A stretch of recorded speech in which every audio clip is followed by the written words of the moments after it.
Meditations with Ryan Slomak.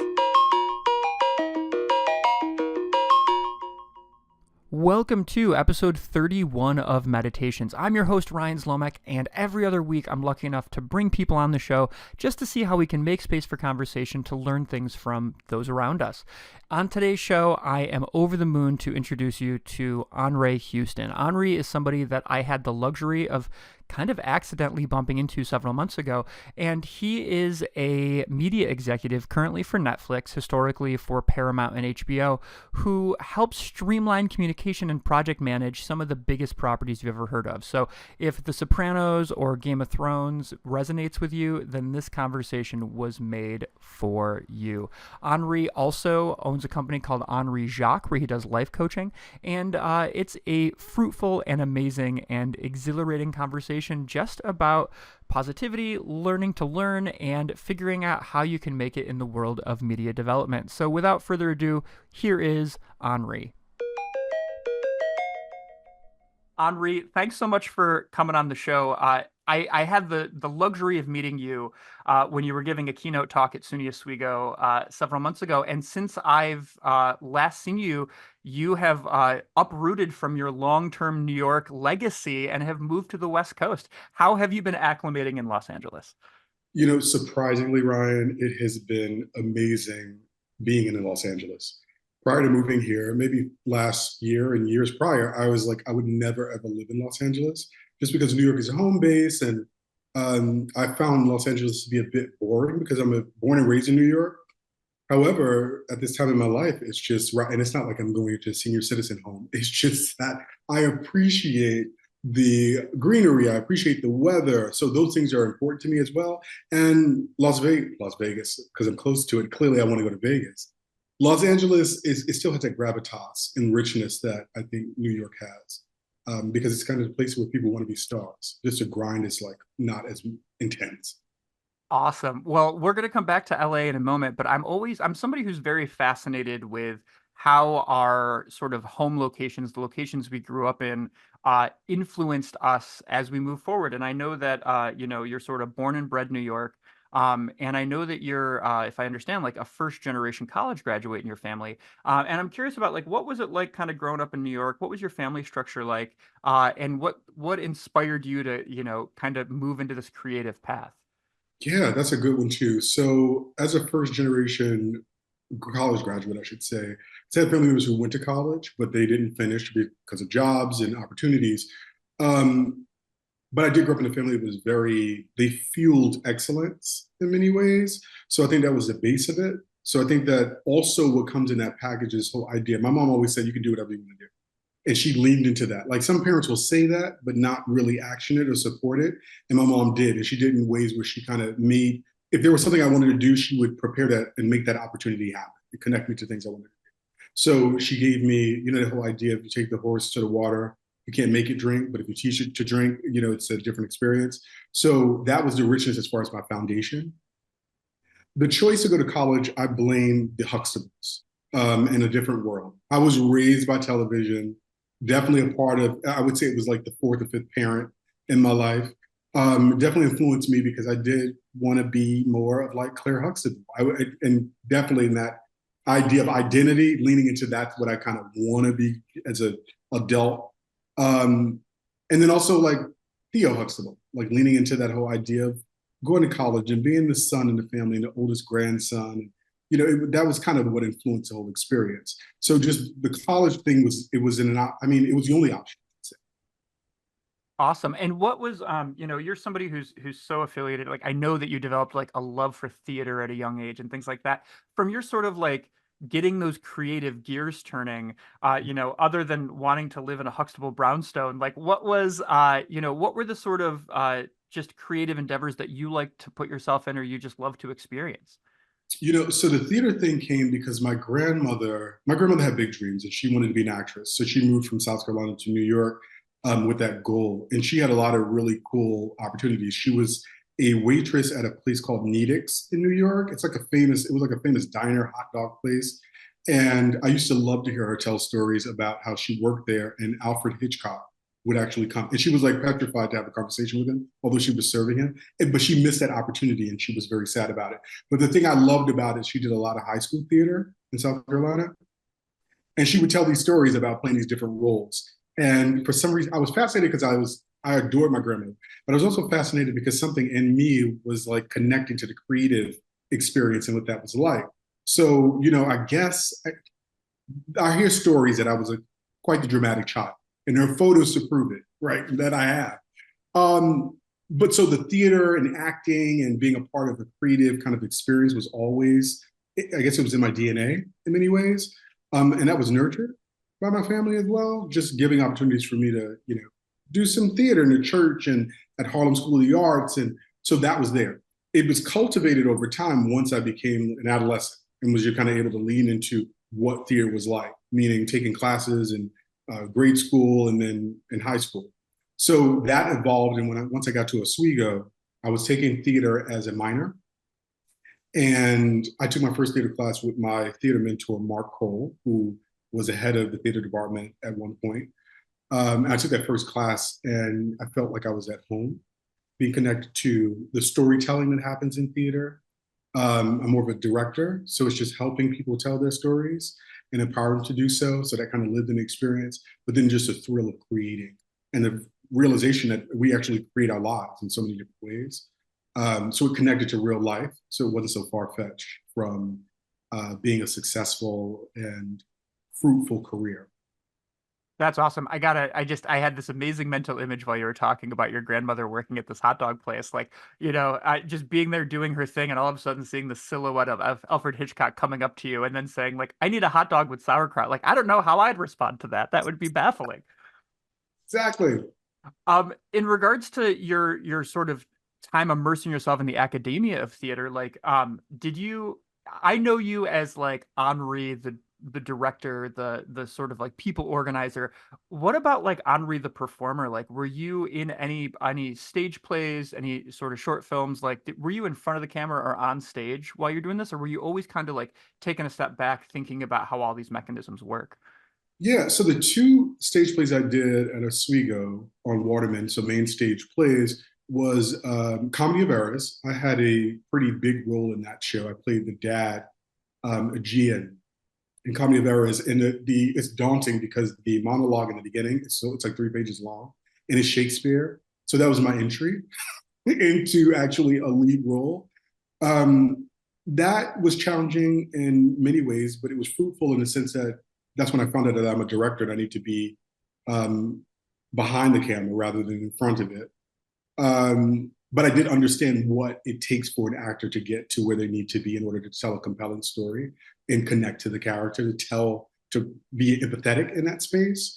And then I also was in Brigadoon, which was it was a musical under the late, great Ron Medici, who was an amazing professor at Oswego as well, because he was hardcore. I called him like the Anna Wintour of theater directors.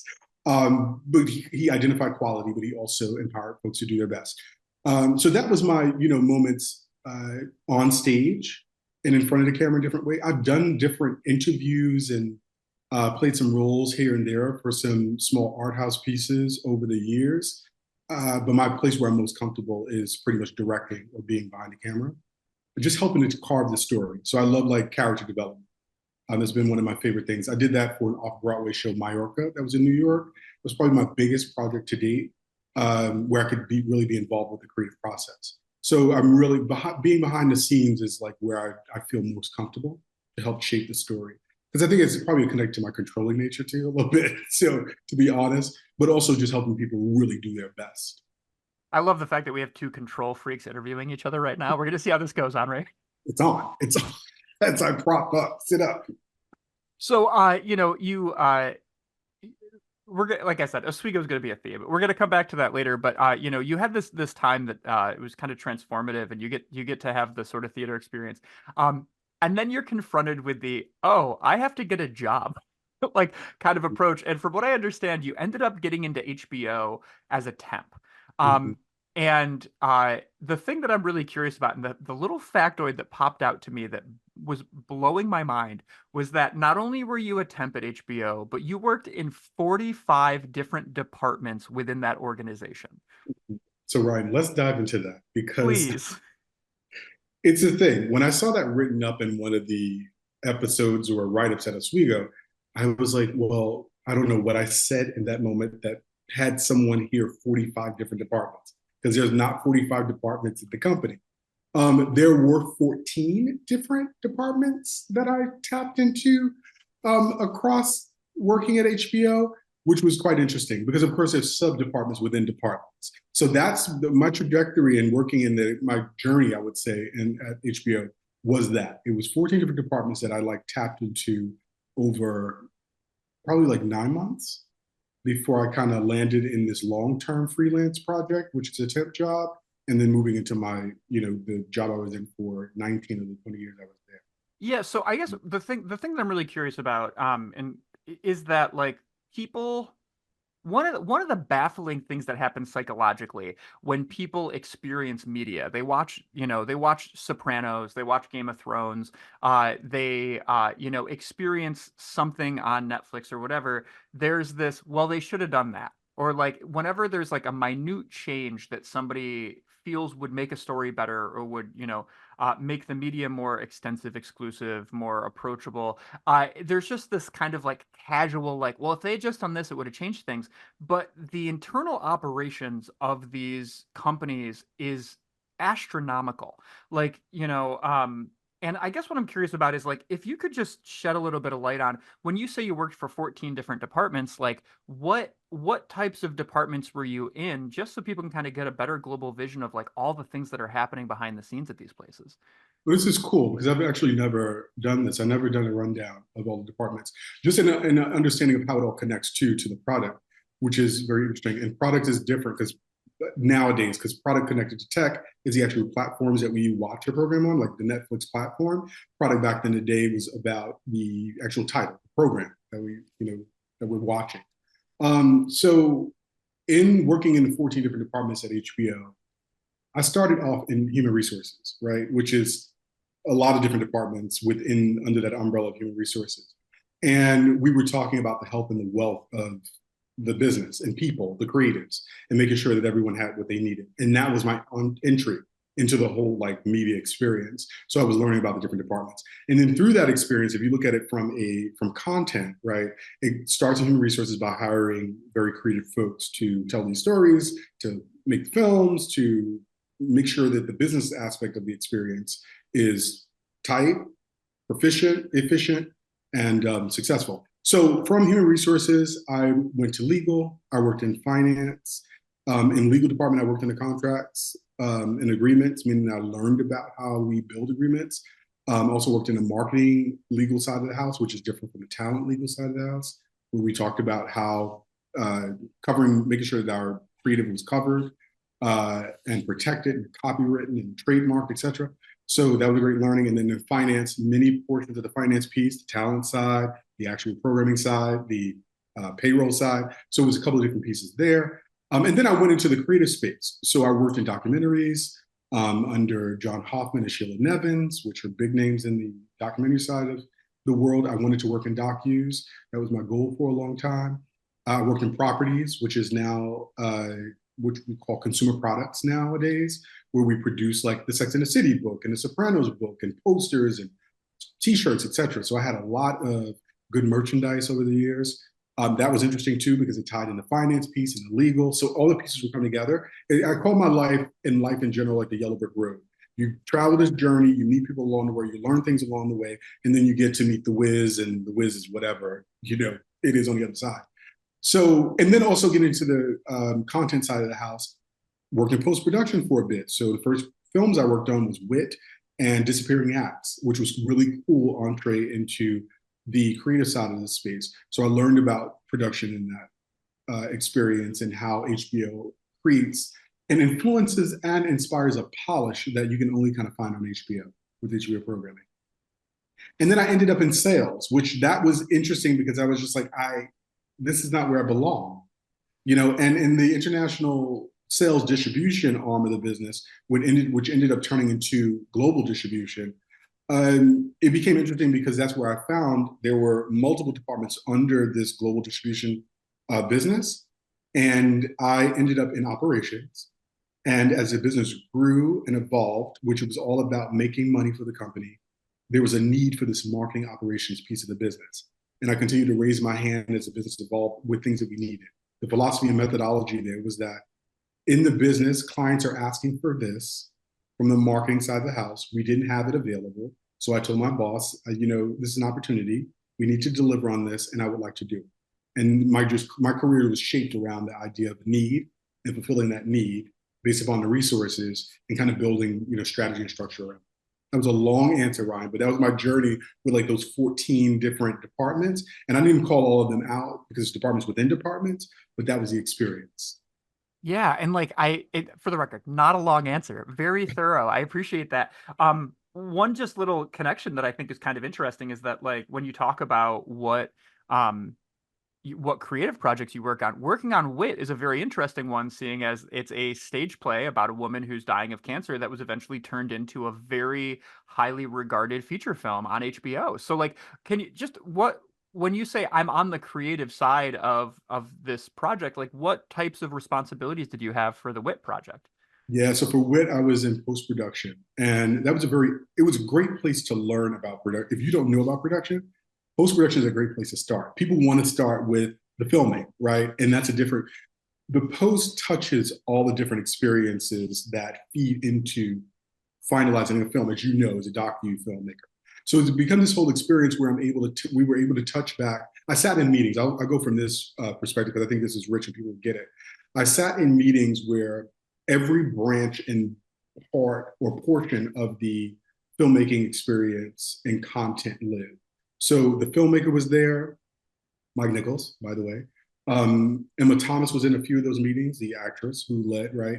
And then publicity and music clearance and all the team members were there to bring the story together and to make sure it was marketed and promoted in a great way. So I was able to learn about all the different creative aspects of that experience. Even PR, like people don't really think about the creative aspect of PR, but the idea of like, where does this story live in publicity, in the world? Where do we want, which platforms and outlets do we want to help tell the story and to help people understand that they need to find it here and why they need to watch it, right? And then the marketing team coming up with the whole idea of how are we going to position this? Is it going to be character-led creative, where we're looking at the character and she's kind of there and she has this look that she's sick or moving through this illness? Or is it just going to be a title? And is that enough because it is a Broadway play? Do we put the names on there because they're marquee names? So with so many different creative aspects of the experience, including legal, people don't even see the creative aspect of legal. And there's an art to crafting agreements to make sure that everyone is, equally paid or they have the rights covering their artwork and creative and their contributions. So it was a really interesting thing to see all the creative arms. And that's really how I was able to lean into how I could connect my creativity in a business, in a corporation. So it was pretty fascinating. But you have to be in tune and listening to the experience to find what we connect to. That's really cool. So it's fairly abnormal for somebody to get into an institution and then be able to go like supermarket sweep and just shop around until they find the department they want to be in. What do you think it was about your personality, your approach, your vibe, your expertise, your lack of expertise that like allowed you to sort of float around and also that encouraged HBO to say, "Hey, we're going to invest in this person and really kind of put them, where they need to be." Okay, I think that's a super question, Ryan, because I think corporations are moving away from having a temp pool. And HBO back in the day, a temp pool was truly its pool of employees that they had that they would call on for different projects to see if folks were available, right? But they were reliable and did a great job at the company. So I think that's a starting point. I think, and this is a hard question for me to answer because I don't ever look at myself really in this way to say, okay, this is what I'm kind of bringing to the table, from a character perspective. I know my skill and I talk about that. I do think that I found a great liminal space of being eager and asking questions and being inquisitive and curious, and also kind of being behind the scenes and not interrupting the experience. So I think that was important for a lot of my managers, that they saw that I would be there, be ready to capture and catch all the things and do the things that needed to be done. But I was able also to be behind the scenes where I wasn't, because I wasn't hungry for getting autographs. So I wasn't hungry. I was actually hungry to learn the business, to become a part of it. Right. So I think that that was the thing that kind of shifted. And then my personality and character kind of falls into that as well. So I'm curious and inquisitive enough, but not annoying. I think maybe I wasn't annoying. You were just the right amount of annoying for HBO. Just the right amount, exactly. So you end up in sort of marketing operations, like, and you really like just managed to get in there and constantly prove yourself. Over the course of, a pretty lengthy career at HBO, like you end up as the vice president of marketing operations, and programming sales. I'm just going to bluntly ask, like, Aunrée, what does that title mean? Like, what does that mean for, people who are like, okay, marketing operations, like, hit me up. Exactly. So in layman terms, and that's a great question, because I have this conversation with folks now, in my current job. When I say have that conversation, I ask people, what does marketing operations mean to you, with our partners? So marketing operations is simply, we bring marketing ideas and creative to life. That's what we do. So we have a creative team who comes up with all the concepts and ideas, and this is everywhere. The same situation at Paramount, right? So throughout my career working at the different media and now tech companies. So the marketing creative team, they have ideas of what they want the creative to look like, and any like experiences that we want to build around our programs to promote them. And marketing operations it's the backbone of the marketing experience. So you have an idea, we make sure we bring it to life. That's a very simple explanation, but we know in most simple things, it's multi-layered in many levels of the experience. It's a lot of moving pieces across the board. So here's the thing too, all those departments I talked about that I sat in meetings and they were part of, marketing operations sits at the core. It's the bullseye of that experience, to bring it all together, to make sure that everything is cohesive, to make sure everything is getting done across the board, make sure we're managing budgets. So we really bring the creative to life. I love it. And, so for listeners at home, I mean, I think we're just so programmed that like when we pull up a show or something like that and we look at the thumbnail that's on the streaming service that we're going to hit, we don't think about why did they choose that particular picture? Why is the typography placed in this particular moment? Who wrote up the first one sentence bio that I can read when I hover over it? And then when I click it again and I have the more extensive one, like who made that decision? All these things are like very carefully crafted. And as you pointed out, Aunrée, like your department is the sort of heartbeat of all of that, that's making sure that the blood is flowing to give resources to all these other groups, but also to make sure that like everybody's in harmony in regards to like the communication and how it's brought together. Does that sound like a correct kind of interpretation? Ryan, you did an excellent job at describing the experience, and that's it. That's it. Okay, so in regards to like what was kind of on your plate, and I know that like throughout your career, like you talked about working on Wit, doing Sopranos, doing Game of Thrones, Westworld, Big Little Lies, like you had this like kind of wide breadth of programs that you were kind of in charge of. Like how did that function? Were you kind of given a project where you're like, all right, now we're focusing on Westworld, or were you kind of juggling 13 different ones at the same time? Like how did that work? That's a great question as well, because at HBO, which I like to call my HBO life, because we're a boutique company, so it was a lot of titles, but it wasn't as many as I'm working on now. I was managing and overseeing all of them, like all genres across the board. However, I had an amazing team, and there's always an amazing team behind a leader. Well, hopefully.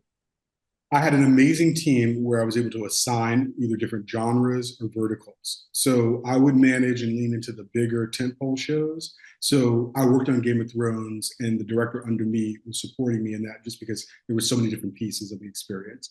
And usually for our tentpole shows, it was all hands on deck. So at HBO, I had a team of 5. So when Game of Thrones came about, I had my video AV person working on Jason working on one piece. Fior was working on the logistics and the systems to the B2B systems in order to distribute all the assets around the world. And I was managing the piece of ensuring that our campaigns were at top level. So we had licensees who were building out their campaigns based upon the brief that we were provided from the showrunners and from our proper marketing team. And then we would hand that to our broadcasters and they would come up with different concepts and ideas.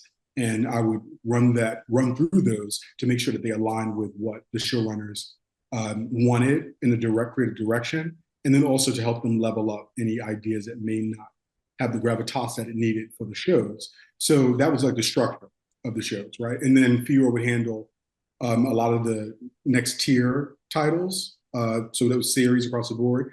Ingrid was on the team too, and I love to call out my folks because it was such a home base, and we all like grew up together at HBO.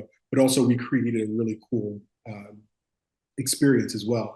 And Ingrid handled like films and some of the documentaries. And we had an airline team member, Tiffany, who worked on the marketing for all top products across the board for airlines. So she would work on all titles. So we structured it in a way where it was there was no burnout for the team members, but they could also still be interested in the work and learn, and also be like the face of that portion of the business so that folks knew who to come to if they had any questions about the programs or the titles or the marketing campaigns.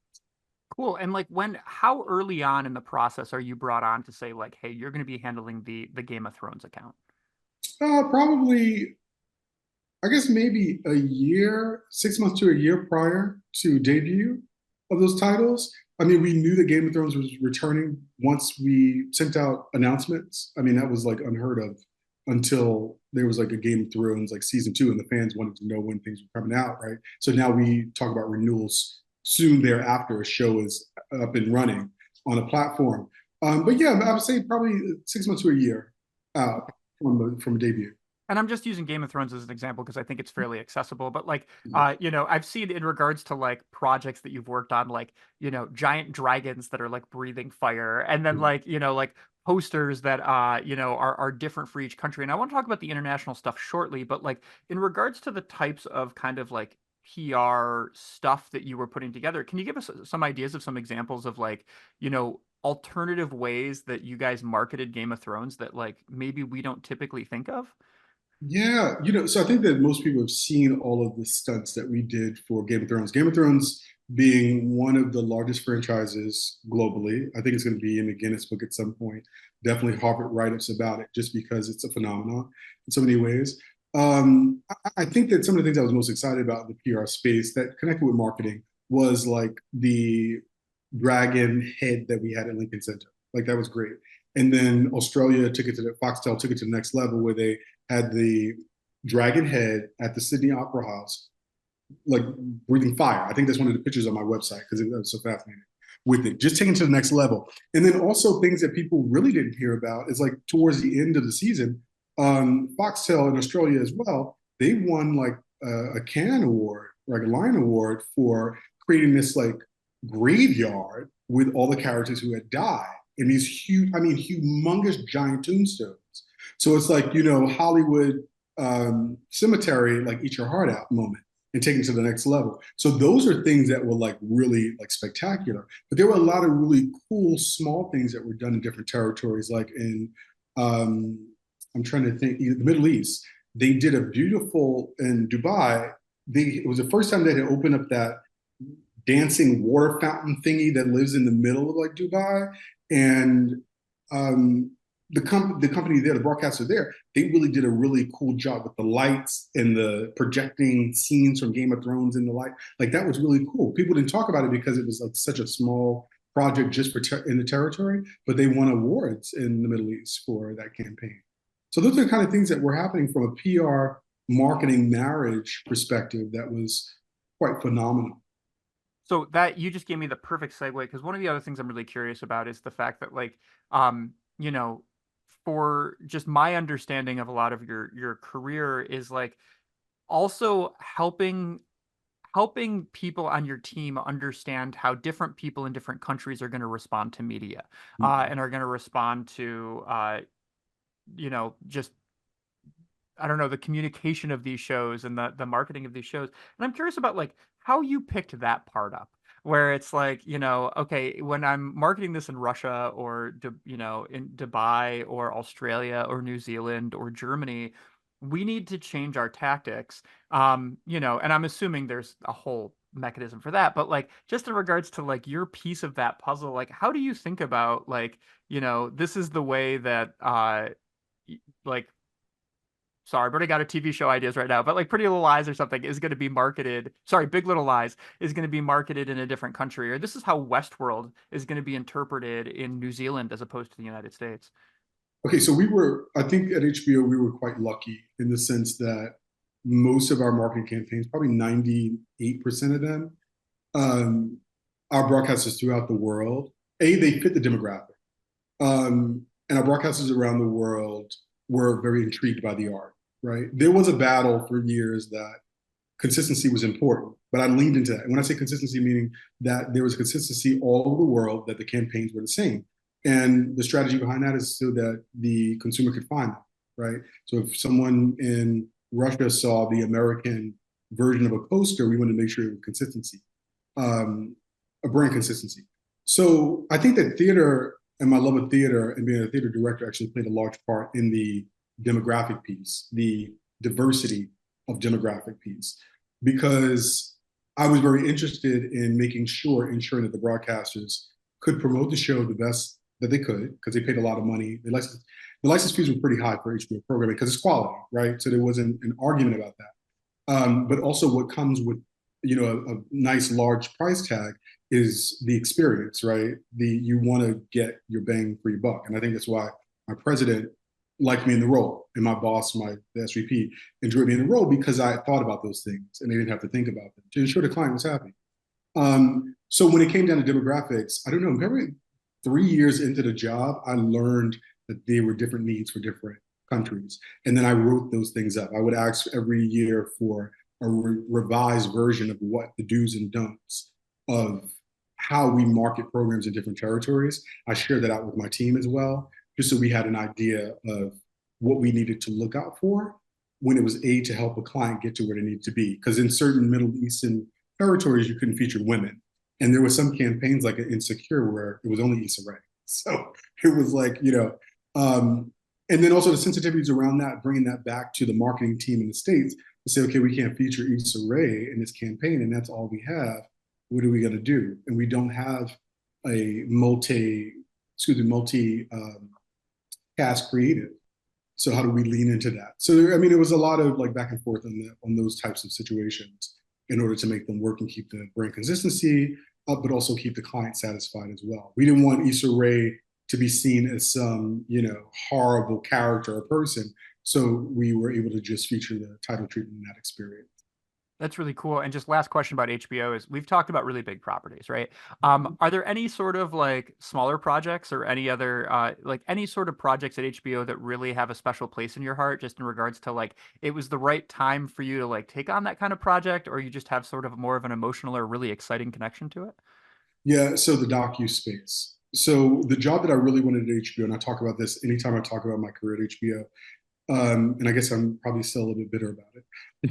I really wanted to work in documentaries, and Lisa Heller, who is still an amazing executive vice president over in the docu space at HBO, I wanted to be her assistant because I just enjoyed the realness of the stories, right? So it's not a reality situation. This as a docu filmmaker, storyteller, like it's just telling the truth. And it always blew my mind. I was always very intrigued by the docus across the board. I worked on a docu at HBO titled A Boy's Life. And it was about a young man who I believe had Tourette syndrome. And his family grew up in a very lower socioeconomic environment in middle America. And it just touched me because there were moments where he was not having an episode, and he was present, and he was a loving, sweet, but he had, because of his experience with the episodes, people saw him as a tyrant, as a problem. And it was interesting to see the dynamic, the dual experience of being loved and being seen as a little boy, putting air quotes up, normal little boy, um, and then trying to love a person with a young child with like mental challenges. And it was early on in my career. And that's when I fell in love with documentaries. Well, you've had some experiences with documentaries since then, and I have a feeling that they'll be following you around as well. So that docu space is waiting for you, Aunrée. Love it. Love it. So and I hope this is an acceptable question to ask, but like you ended up leaving HBO in 2020, after a 20-year career there, right? And as we know at our age, Aunrée, you blink and 20 years passes by. So, um, Absolutely. it's crazy. And then you ended up moving into to Paramount. And I'm just curious about like what encouraged you to kind of move on from your HBO life into other options? Well, some of it was forced and some of it was choice. So when AT&T bought the company and we merged and became other things, it was a very different environment. And they, of course, restructured the business to make sure to fit whatever that new vision was for the business.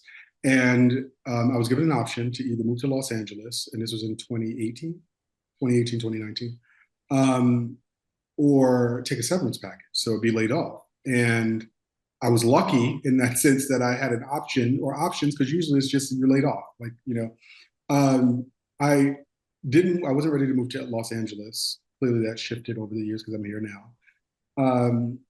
So I took a severance package. I was a part of the layoffs, and I was pleased with it, with the idea, because I said I worked 20 years. I'm not completely ready to leave my team, but it's an opportunity for me to do things I wanted to do, like travel the world. Because I didn't do that. I'm the type of person where I'm in the work and I don't take many vacations because I'm so in it. I want to blame it on passion and all that stuff, but I think it's probably a sickness that I'm not willing to give up because I love who I am and how I think. So it's kind of one of those moments. Yeah, so that's what made me leave HBO. And then the pandemic happened right after that. So all the trips that I had planned over 20 years was all canceled due to the pandemic. So I tell folks now, take your vacation, do the things you want to do in between the work. The work will be there, and make sure you balance those experiences because something could happen where you lose all that.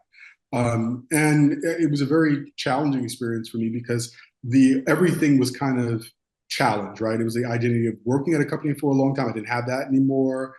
Couldn't travel, couldn't leave the house, the things that we all went through. And then I did some consulting work in the diversity, equity, inclusion space for a bit, which was great because it was needed, but it was exhausting because it was very personal.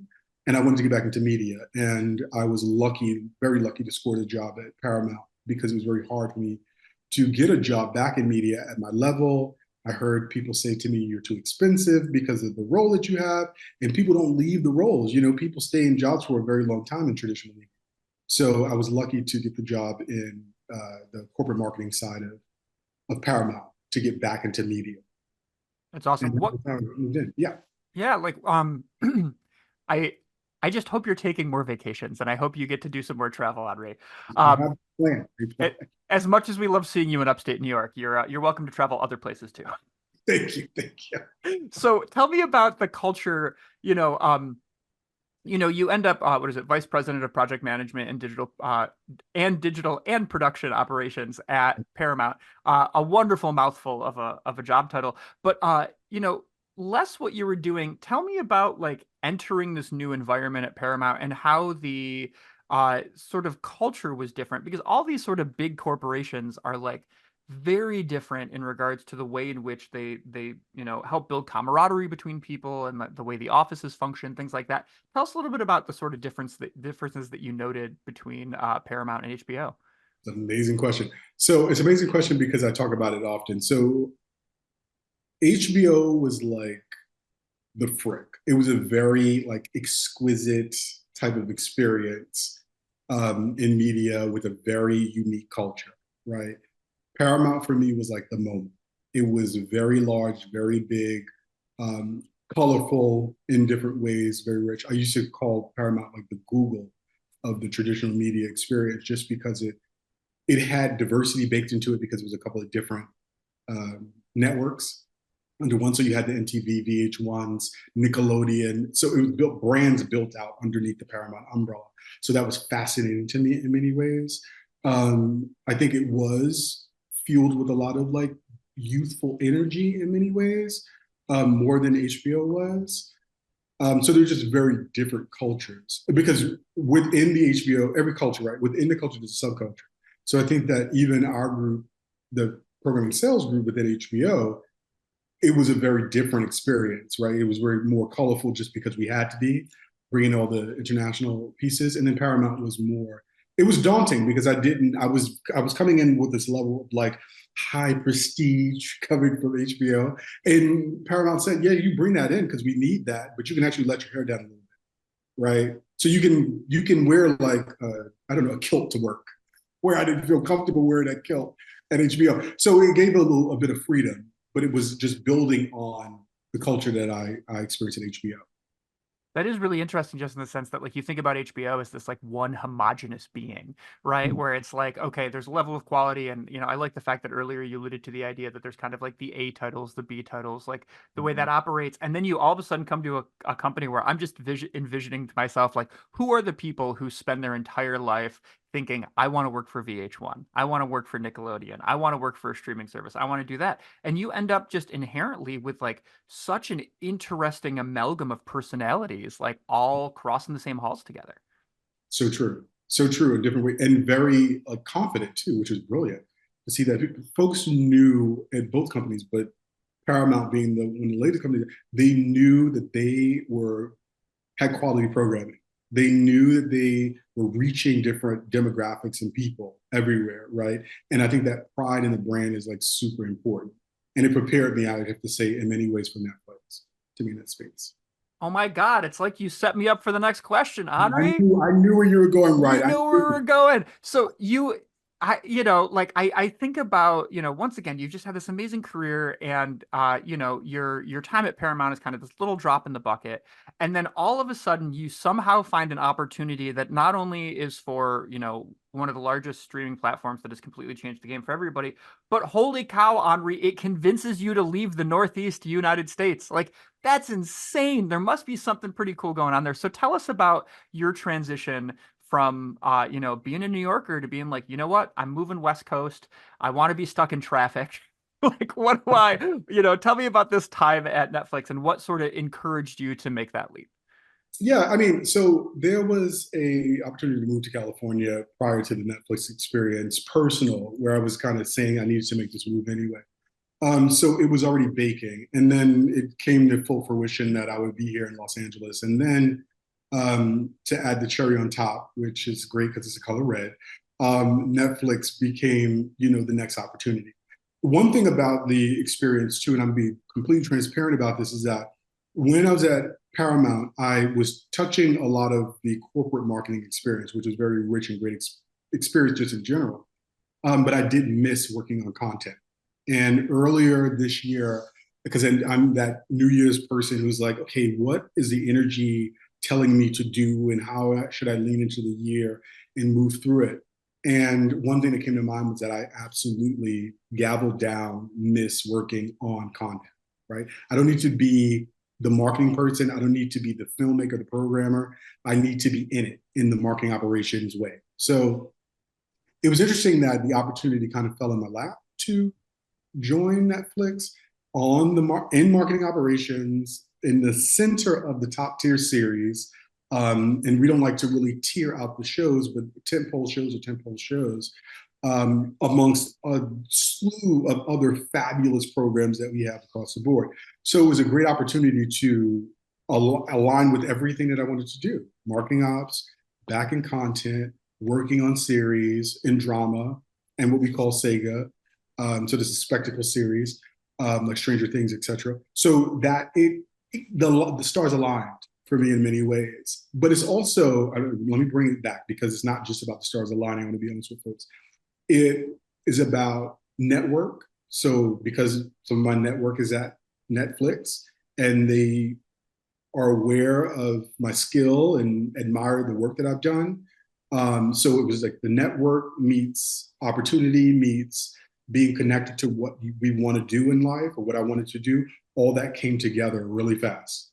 And here I am, like in the work, living in Los Angeles, loving all of, so it's a very interesting thing how all those pieces come together. And I think it's a very important reason why we need to be present in all the things we do, our relationships, how we think, what we want to do, our dreams and aspirations, and then also as we move through life, like really being attuned to where we want to be and the opportunities that may be available to us.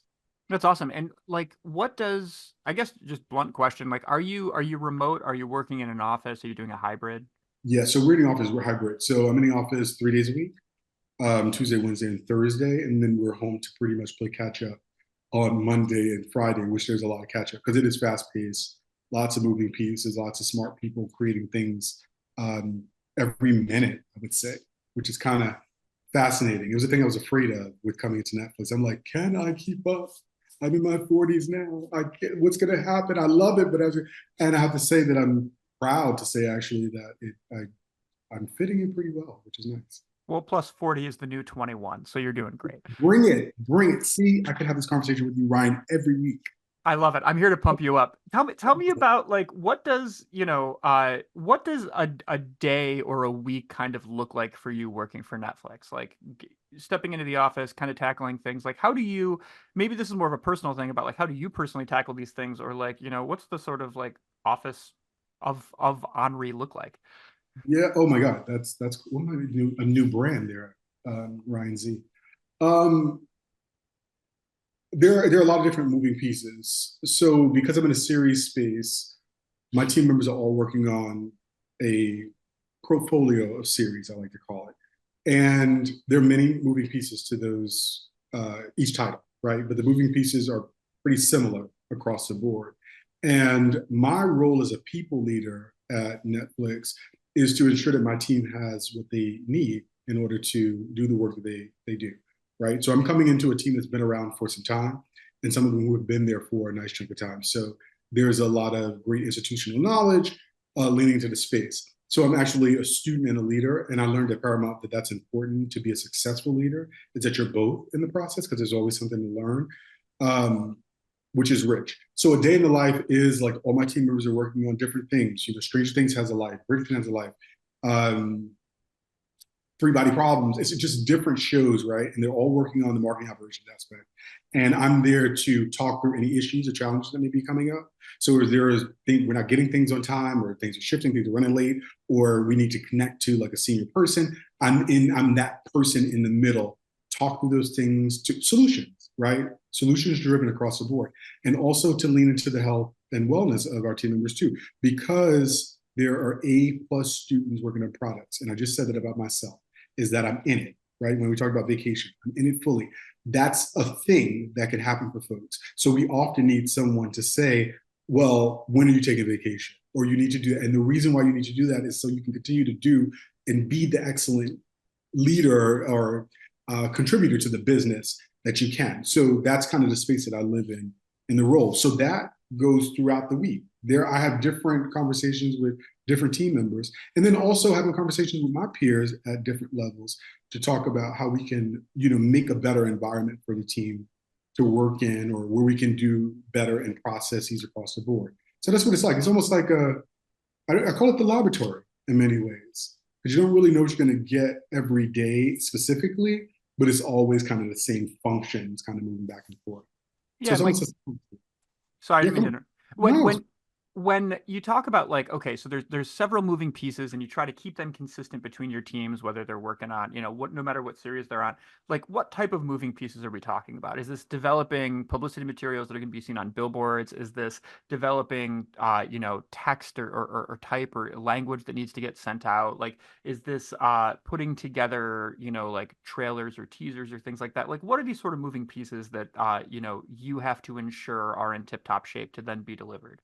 yeah. So the team in total, it's all of the above. So we're working on the full like 360 marketing campaigns across the board. So it's your AV, it's your video, it's your social media assets, it's the photography, it's the poster art, it's all anything that's going to be used to promote and market the shows is living in our world, that we have to ensure that it's developed, that it's finished, and that it's exported, to the world, to our partners, meaning the Netflix partners throughout the world, and exported on all the platforms that we promote on, including the billboards and digitals across the board.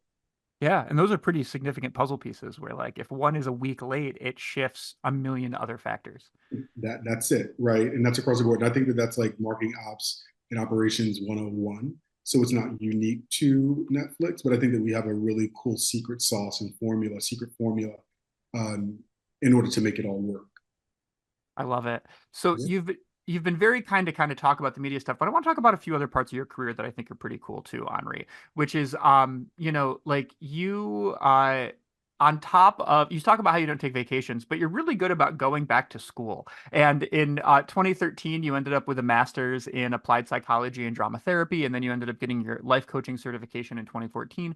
Um, what I'm really intrigued with this applied psychology drama therapy program. And what encouraged you or made you want to head into that space and have that background as sort of one of the tools in your toolbox? Interesting question. So there's a couple of different pieces to this puzzle that's, I guess it's not unique to me, but it was very unique. So one thing, it was all about NYU. For some reason, I had this fascination with NYU. So that's where it all started. And then in my career, sitting at the tables that I sat at, right, in the rooms, because I had a seat at the table, thank goodness for that, everyone had these master degrees from prestigious schools, like across the board.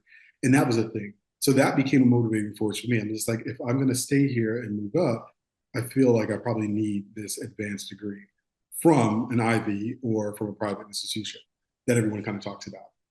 So I leaned into that. I didn't even think about the fact that it cost so much god darn money, but it was one of those moments, right? So then I started looking at programs. Those are two motivation forces, right? That this whole idea of I'm going to need it for my career in order to move, and then also, NYU was definitely a top school. I also applied to Fordham as well. So that was one piece. Then finding the program. So I looked at media, of course, and culture at Steinhardt and Stern, and I was like, I'm not the MBA dude. Not the person who wants to go to school for marketing. So it needs to be something connected to what I want to do. But then one of my colleagues said to me, like, in this role as a leader at HBO, as a manager at the time, she said, you really take care of the people. And then I kind of thought about it, and I was like, that's really what I lean into, the whole idea of how do people behave and how can you get people to do what they need to do and make them feel empowered? How do you help people grow? So the psychology piece came in. So I was tapping back into my psychology classes at Oswego at that time and how I was fascinated with that and how it connected to business and how important it is. So then the psych piece came up. And then I didn't want to leave drama. So I was like, the arts. So I was like, what's happening? Right? And then I stumbled across the drama therapy program. And I learned that it's theater meets psychology and wellness across the board. So after that, I was like, okay, here it is. Let me apply. And I focused, hard, because when you want to put something really bad, you have to put that focus in. And I did, Ryan, and applied and had a great interview with Dr. Robert Landy, who was the head of the program at the time. And we put the pieces together, and because I needed to understand how this would be valuable to the work. Because I did want to take full advantage of the tuition reimbursement the company had too. So we were able to come up with the justification of that as well. So it worked out pretty well. So that's how I got into, the drama therapy program, applied psychology focus, and how it all connected back to the work in many, many ways. And then in the classroom, like, what does drama therapy look like? Are you just getting in there and like reciting Shakespeare and crying to each other? Like, how does this work, right? Sometimes that was the case. A Shakespearean sonnet definitely took us to a place where we're just like, oh my God, that reminds me of my issues with my, being a child. But drama therapy is truly, it's the what I like to call the action of healing. So it's the idea of we live in action, right? So we are going through this experience. Everything is not just cognitive. Trauma lives in different ways. And I want to always talk about trauma connected to therapy because also wellness is a big part of it. So I guess I should say from a professional perspective, if you're dealing with imposter syndrome, drama therapy is a tool that you can, apply to understand how to manage your imposter syndrome. And in the drama therapy experience is that you can actually create a role that your imposter syndrome is, right? Because you build that, you know what imposter syndrome feels like, you know what it's saying to you, you know how it makes you feel, and make it an external experience so you can speak to it in order to manage it. Because a lot of times when the things that are going on inside of us mentally, we have to kind of take it outside because if it's living in your head, it's hard to kind of manage it. So in order to manage it, sometimes we have to take it outside because we can usually deal with things and structure things and manage things when they're outside of us.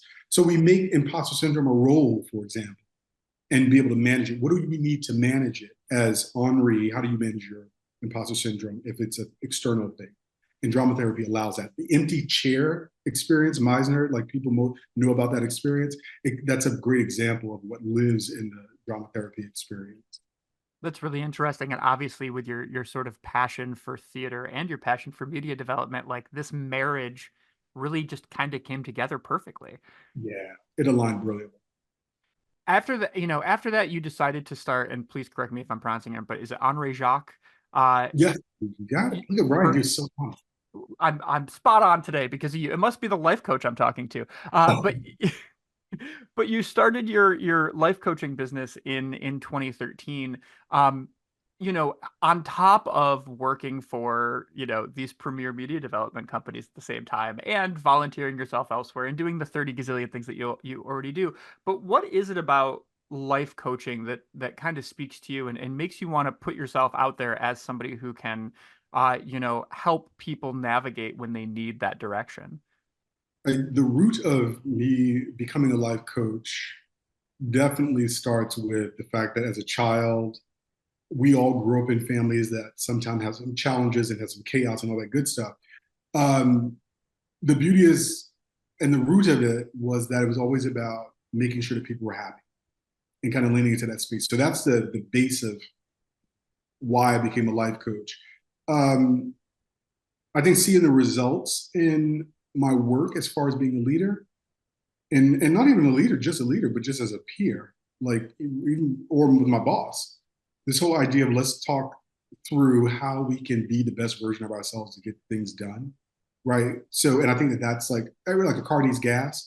Like I think that we as humans just need to be fueled in the right way in order to create a clear path, to really own our dreams and aspirations, to understand our worth, to understand what we're not good at, and how to lean into others who may have those strengths to bring things together.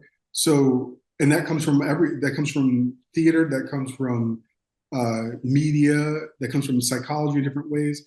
It was just important to me, and from just from the roots of my values and what I believe in as far as humanity and how we move forward. So, the root is family, and the layers of that is media, storytelling, theater, the arts, and how they come together. We need people in order to make these things move forward, and we need healthy people in order to make a better world. So that's kind of how I leaned into life coaching, or the ethos of my life coaching experience. And how do you acclimate or change or come up with a plan for each individual? I mean, if I or somebody else comes up to you and it's like, all right, Aunrée, I want to hire you as a life coach, like what are the sort of steps that you onboard somebody with to make sure A, it's going to be a good fit for you, and B, that you can come up with a good plan to help them move forward? Right. So every therapist, every life coach, everyone who's clinically trained would know that every intake experience starts with an interview, which we call a chemistry call or a chemistry meeting, to find out if you align with the client, but then also to hear what the client is working on and go through the diagnosis, et cetera. Um, and from there, from that conversation, I understand or learn if I can actually take on the client and the experience. Um, I think that my practice is built. It's probably six, and I say I think because it's probably a 6 or 7 step experience, and I'm trying to reduce it down to 5.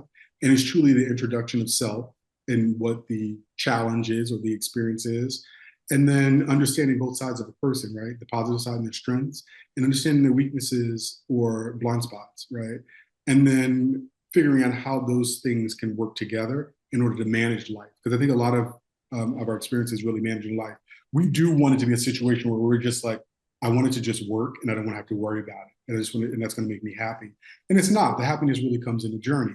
So my lean in and helping clients lean into how they manage and drive life on the journey, and then enjoy the destination. But it's really about leaning into how you get to different places because you're going to spend more time doing that than at the destination. I love it. And if somebody's listening to this show and they're saying to themselves, like, how do I identify that need for a life coach? How do I identify that I need to find the drama therapist in my life to like, come and work? Like, what are some sort of signs, or what are some things that you usually encourage people to look into or tap into to make that decision to move forward?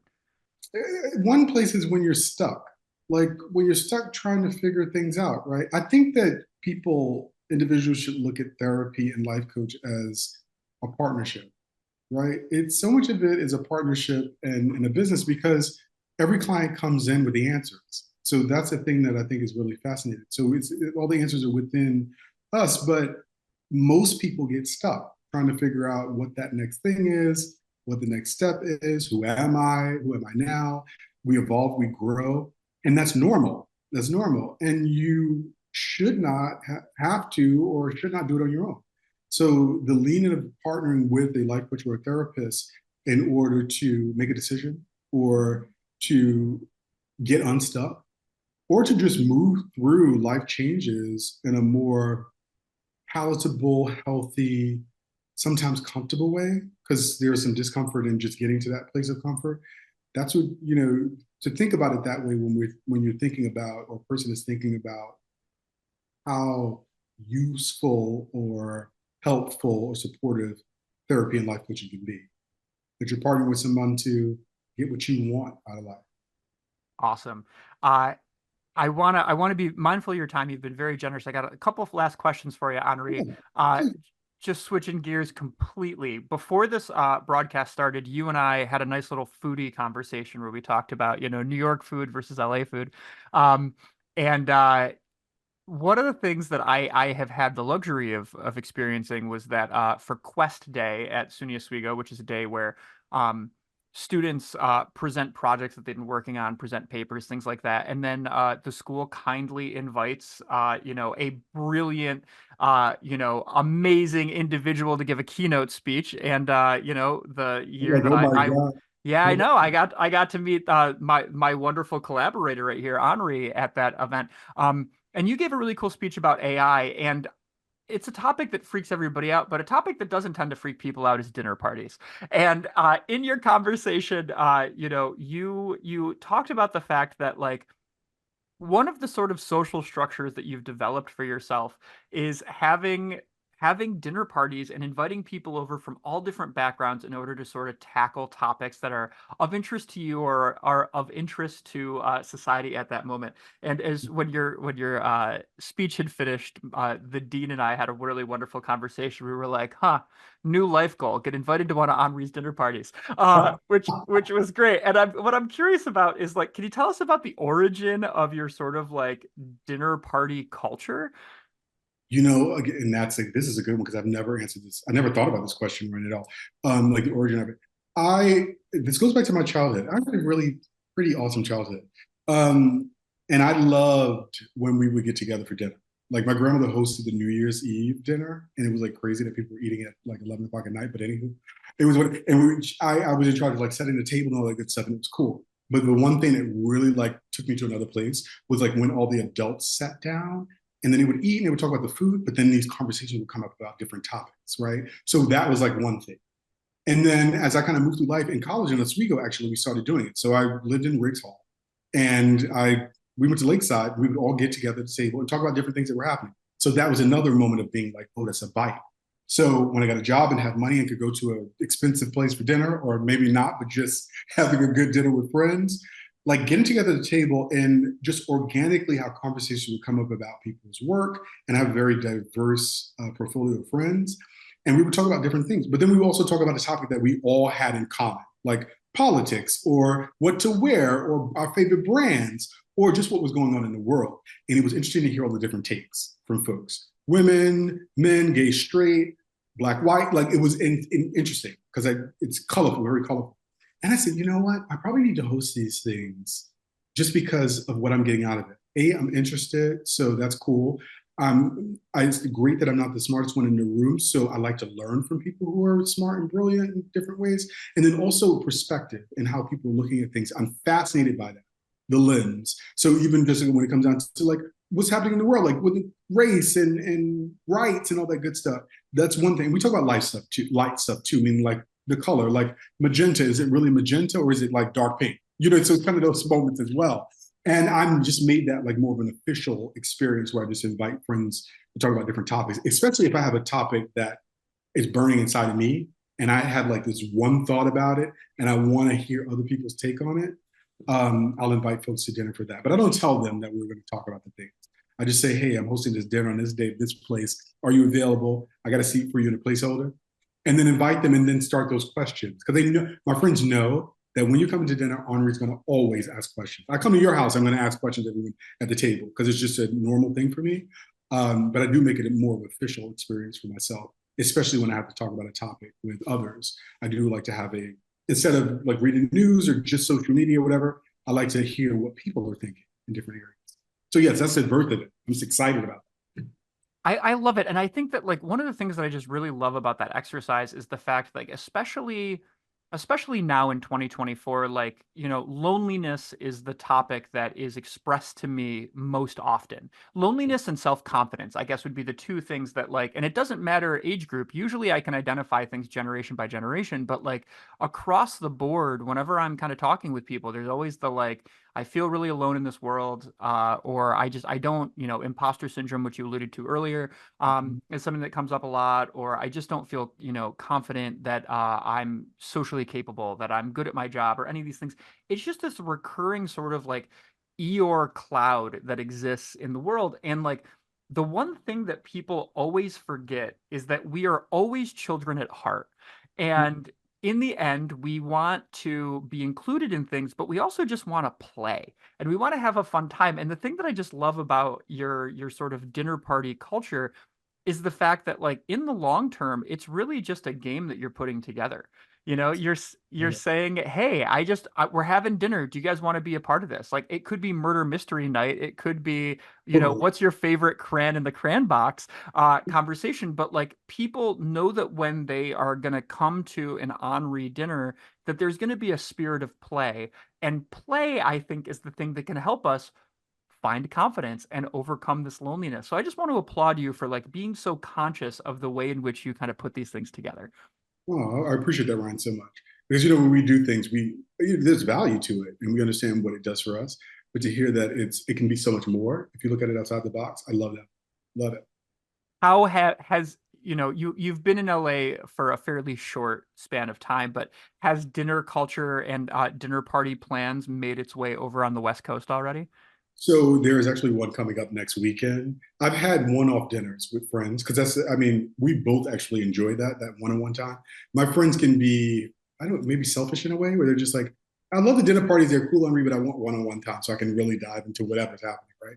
For the reasons that you're saying, there's play, and then there's also we're diving into like really deep topics. So yeah, next weekend I have some friends actually coming in from New York, and we're getting the menu ready for the dinner now. This episode's going to air after this party, so I think it's okay for me to ask this question. But what is going to be the question or the topic of the evening? Do you have one planned? Yeah, so well, we're talking about what's happening in politics now, right? So the glorious Kamala is having this moment. So that's probably going to be one of the bigger topics because this dinner that I'm having is all women.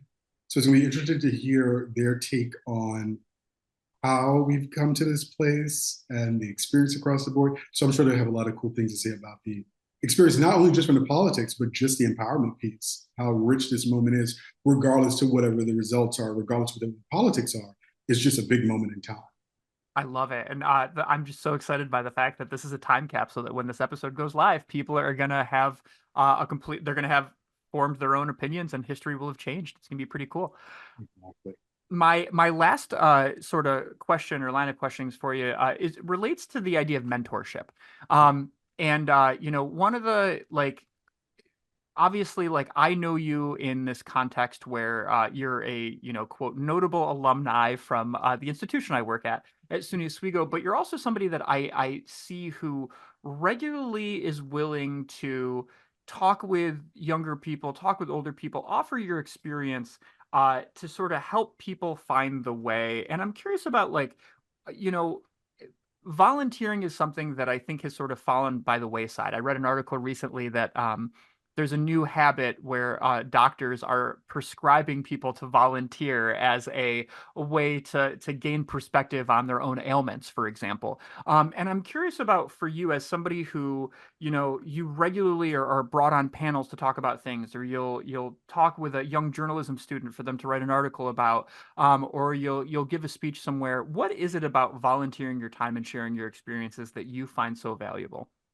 Simply put, Ryan, it's paying it forward, right? There throughout my life, talking about the yellow brick road, right? I've had the lion, the tin man, the scarecrow in many different ways show up for me, right? And this whole idea of leaning into, because I love the name is mentorship, and the other piece that's important to me is this whole idea of it going back and forth, right? Because just as much as I mentor students and folks, like they're giving that right back to me by showing me different perspectives, talking through things through. So it's not like I'm always talking to a person, right? It's really a collaboration in many ways. And I do it because it's just a part of my like lifestyle and ethos. It's been the case since I was a child, I was younger. So the fact that until the day I die, I will always make myself available as much as I can with time to connect to feeding and fueling a person, right? Who's looking to gain more knowledge or to grow and evolve. It's been done, it's continuously being poured onto me because I have great mentors in my life who I can tap at any point. And I have to pay it forward because it's a full cycle experience to me. That's just normal to me. I love it. So, and I guess what I'll say is this is like one is that if you're not finding joy in things, you're doing the wrong things. And I just really appreciate the fact that you find such joy in talking with people and helping them, learn from your path. And it's being rewarded. Right around the time of this airing, the Alumni Impact Award is going to be awarded to you at SUNY Oswego. And it's just been interesting, like looking at the number of different sort of committees you've been on, or like, I mean, it's something as simple as our new president, like had you listed right next to Al Roker as somebody he was excited to talk to, you know, about the SUNY Oswego experience and like why you take so much pride in that. How does it feel to kind of receive this recognition from, a school that meant so much to you? I'm quite humbled by the experience across the board. Like I said, it was a big surprise. And sometimes it takes people around me, like my partner or friends and family, to say to me, like, you deserve this honor because of the work that you do. It makes me feel I'm grateful, very grateful for it. But it makes me feel weird at the same time because I'm just like, oh, I'm just doing what I love. Like I think it's a blessing too to be able to be awarded or honored and recognized for doing things that you love, and things that I think that we should be doing, in many ways. So I live in that liminal space of like, hooray, and I'm grateful for it. And okay, if I can be awarded and recognized for the things that I love, then people should do more of what they love. I love it. So before we depart, I always want to make space. Is there anything that we haven't talked about, or any sort of topics or ideas that you want to throw out there for listeners before we make our way out? I think that we've covered so many different things, and I can't wait to hear the edit of this episode because I feel like between both of us having a conversation about numerous things that we covered so many things. I just want people to walk away or a takeaway, because I'm always about a takeaway, to really, especially after the pandemic, for folks to find their new chapter and kind of what that means and be brave enough to kind of step into it. And also brave enough to step into any dreams that folks have to bring them to life in this chapter. Because we see that life can have a pause, or the world and things can happen that can give us a pause. Make sure that we have something that if we're ever in a pause again, that we have something rich to ruminate on in that time of quiet and solitude. Awesome. Thanks so much for sharing that, Aunrée. For people who are interested in getting more wisdom from you, or just more of a glimpse into your existence, where are some good places to find you online? Well, definitely my website. It's a great place to start. I have an amazing brand director who manages the site and fielding any questions. So that's just my website at www.aunrejac.com. And then, of course, on LinkedIn. I'm across social media too, and I use social media as an interaction space, so interactive space. So I'm definitely like taking questions on what people like to call sliding into the DMs, but I'm like, that's a messenger space for us to communicate on across the board. So yeah, so social media, the website, definitely LinkedIn. Those platforms are definitely where I'm quite active in. Awesome. Well, Aunrée, thanks so much for joining me on Meditations. It's been an absolute delight to have you. Ryan, awesome. Thank you for this. I hope you feel like I do by the end of this conversation, but Aunrée Houston is awesome. Aunrée, thanks so much for joining this conversation. And there's so many cool takeaways, but the one that I just keep thinking about is the fact that if you find things that bring you joy, that benefit other people, and you just naturally find yourself doing it, you're probably in the right place. So Aunrée, I'm going to be mulling that over for the weeks to come. Thanks so much for coming on the show. And again, if you're interested, he is super accessible. Find him on LinkedIn, find him on Instagram, find him on Facebook, and just tell him that Meditations helped you find him. Moving forward, we have another really cool behind-the-scenes interview coming up on October 9th. Jen Gunnels is going to be on the show. Jen is an editor for Tor Publishing. And if you don't know anything about Tor, Tor has a brilliant history, sort of starting in the 1980s, of being one of the prominent horror and science fiction publishers just ever. And she's currently somebody who is working really hard to find the next jaunt into science fiction, fantasy, and horror. So she's going to be on the show telling us about the publishing industry, talking about the systems in place to help people get their books published, and just generally sort of giving us some insights. So if you're interested in that, come back to Meditations on October 9th. As always, I also have an extensive back catalog of 30 other episodes that you may not have heard. 2 weeks ago, we had Mike Park on the show, who owns Asian Man Records and runs the record label out of his parents' garage. And that may sound sort of humbling, but it ends up being a really cool story about one of the most successful record labels and long-running record labels for punk and hardcore music ever. Equally, if you're interested in neurodivergence, you can listen to Kyla Yeager's interview, just all about being an artist and sort of figuring out how to put yourself and your mental struggles on the page. And there's a gazillion other ones, including voice actors and journalists and inventors and entrepreneurs and a variety of other things. So if you are interested in learning about something new, take a look in the back catalog of Meditations. You might find something awesome. As always, I do my best to also make myself accessible. If you want to find me online, you can find at Ryan Zlomek on Instagram and TikTok. You can find The World of Ryan Zlomek on Facebook, and you can send me an email, meditations@ryanzlomek.com. Without further ado, though, go make some positive changes in your life, do something awesome, make somebody feel good, and just have a wonderful day. And don't forget to make space for conversation, because you just might learn something. I'll see you next time.